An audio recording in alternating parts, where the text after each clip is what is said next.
Let's look at rules of logs.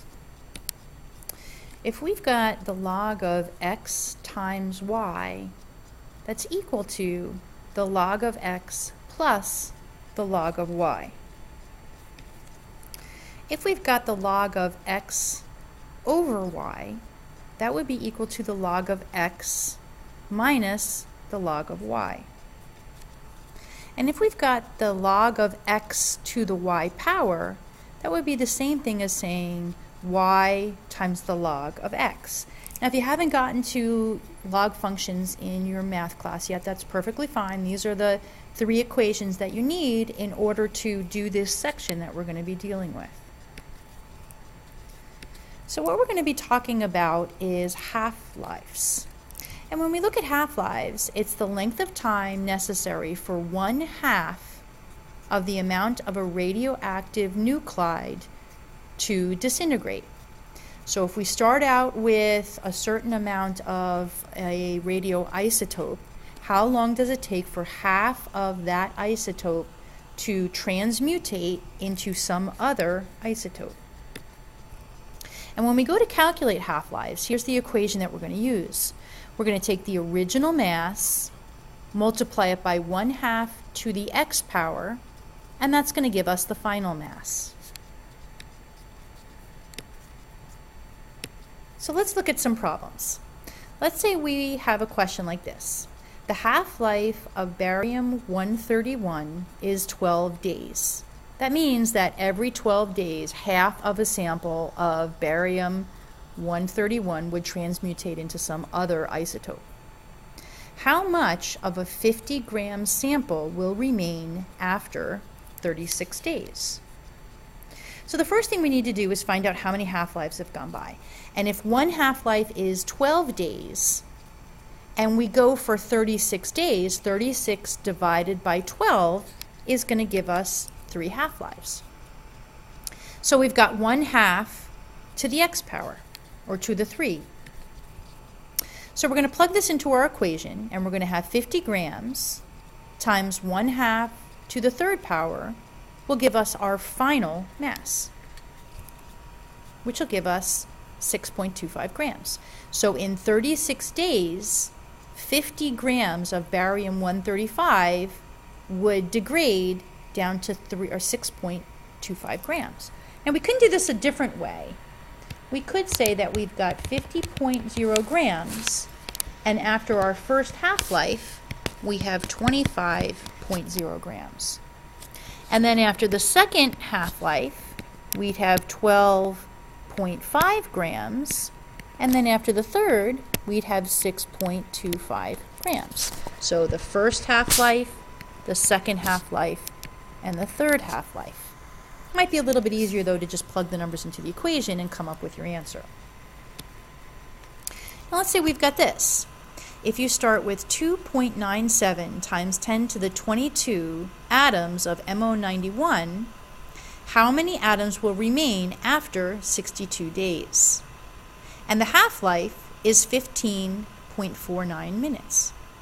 So we want to find out how many half-lives have gone by. So we're going to take 62 minutes and divide it by 15.49 minutes, and that'll tell us how many half-lives. So that would give us 4 half-lives.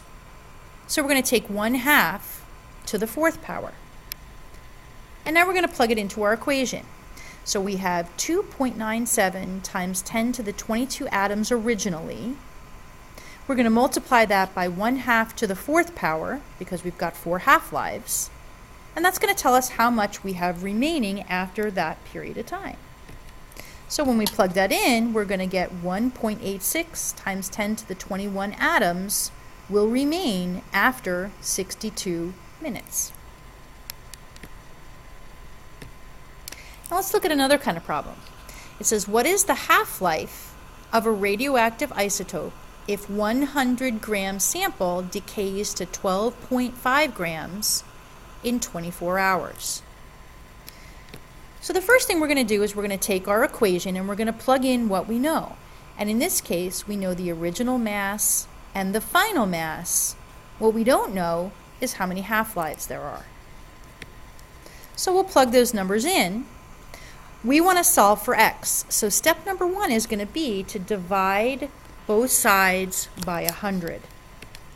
And that's going to give us 1/2 to the x power equals 0.125. Now we want to solve for x, and we're going to use our log functions to do that. We're going to take the log of both sides, and we can do that. It's just like multiplying both sides of an equation by 2 or dividing both sides of an equation by 5. We can take the log of both sides, and that'll keep those two sides equal to each other. Now we're going to take this x and we're going to write it out in front, and we're going to get x times the log of 1/2 equals the log of 0.125. If we want to solve for x, then we're going to have to get rid of the log of 1/2. So we would take the log of 0.125 divided by the log of 0.5, and that'll give us 3. So that means 3 half-lives had to have gone by for our sample to go from 100 grams down to 12.5 grams. And if it tells us that that takes 24 minutes, each half-life is going to be 24 divided by 3, which will give us 8. Now again, we can do it a different way. We can say 100.0 grams. After our first half-life, we're down to 50 grams. Then we're down to 25 grams. And then we're down to 12.5 grams. So 1, 2, 3 half-lives. That'll work the same way. So let's look at this. How old is a bone if it presently contains 0.0625 grams of carbon-14, but it was estimated to have originally contained 1.000 grams of carbon-14?